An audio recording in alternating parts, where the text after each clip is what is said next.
to you to arrange grief counselling for someone you know who has suffered a loss? This was a question that came up recently, and I haven't done an episode for a while, so I thought it was a good time to come and chat around what is a very important part of the grief process.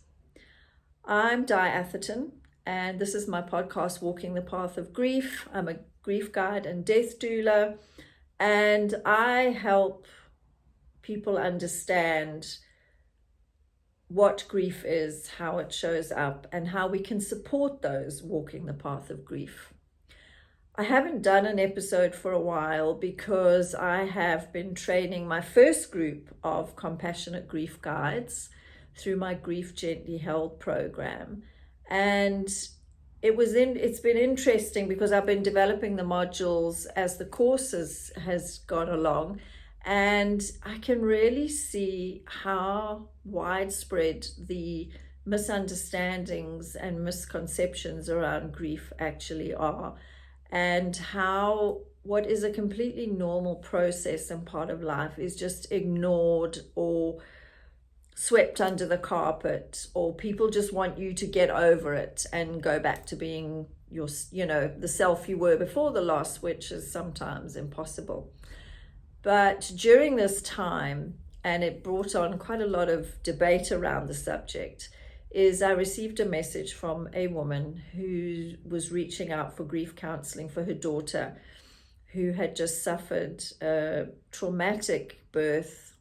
A year after she suffered a miscarriage, she had an emergency cesarean for her second pregnancy, and sadly, her little girl only survived a few hours. She was in hospital for a week. They don't know why the baby died. And the mother was wanting immediate counselling for her. One of the reasons why I didn't accept it was because there was obviously a lot of trauma around the birth. I'm not a trauma counsellor. I'm not trained in that. Also, pregnancy loss, miscarriage, stillbirth, like it's specialized loss, and I'm not trained in that either. So I wasn't comfortable taking it on for those reasons. But the other thing is that the mother reached out, not the daughter. I did refer her to a psychologist friend of mine, and then had a chat with a psychologist.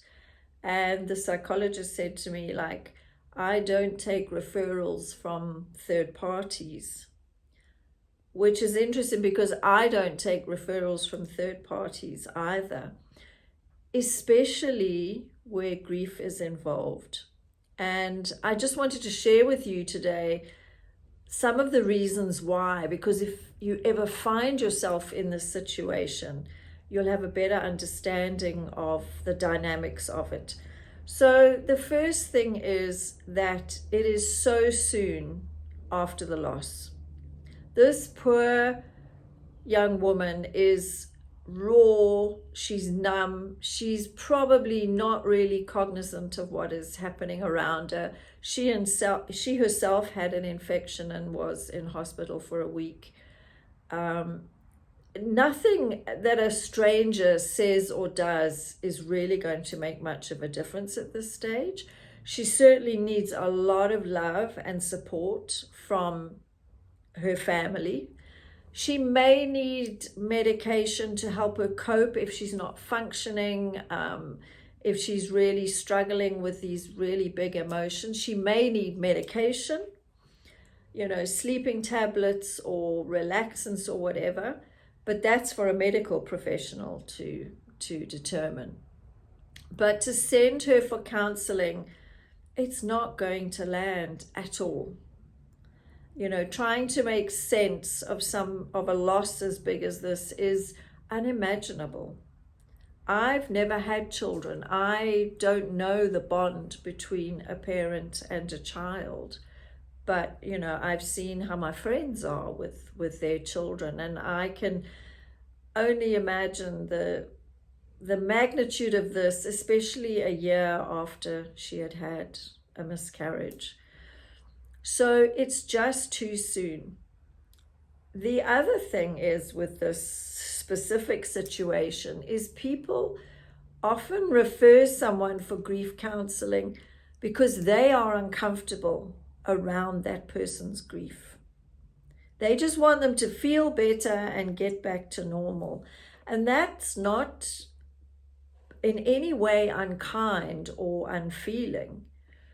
It comes from a place of love, but it's more about how this is making them feel. And I understand absolutely that this mother's intentions come from the place of love. It is killing her to see her child hurting in this way, and she wants to make it better. That's natural. Any parent wants to protect a child. But this is a journey that her daughter is going to take, and the decisions need to come from her daughter. And funnily enough, sometimes in situations like this where everything feels so out of control, if there's one or two little things that you can take control of and make decisions about, it somehow just helps in some way to sort of give you a sense of grounding.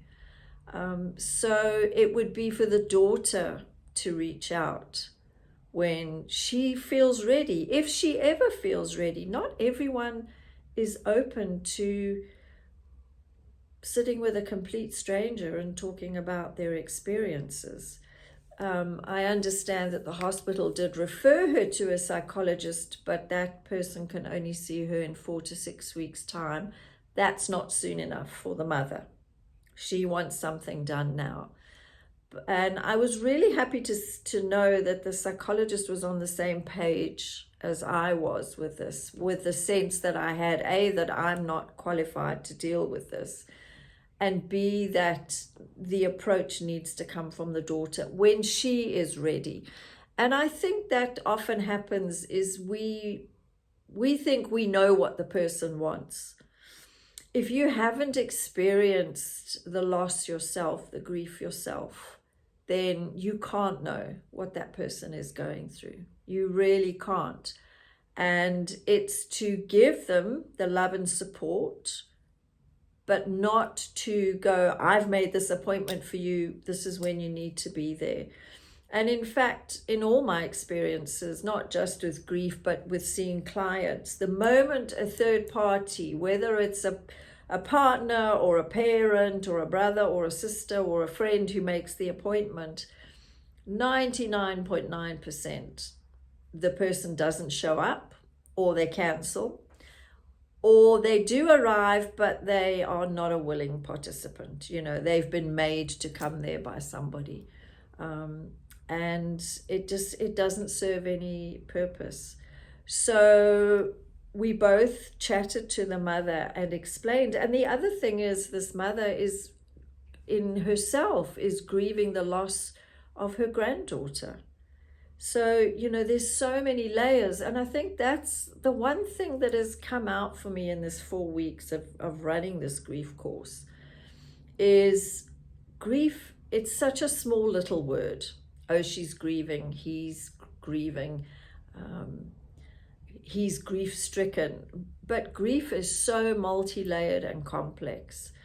And all of the participants on the course, they've commented like they didn't realize like how involved it actually is, and also how simple it can be to support someone who is grieving, that person just needs somebody to be with them, to sit with them while they experience whatever they need to experience, and be there when they talk about what it is they need, whatever it is that they need to talk about. So yeah, I will be running it's online. I will be running another course in September, at the end of September.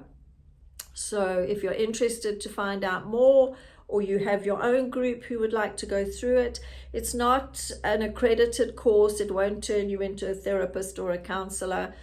It is for ordinary people who either maybe do pastoral care, who work in hospice, or just want to understand how best to support people who are grieving.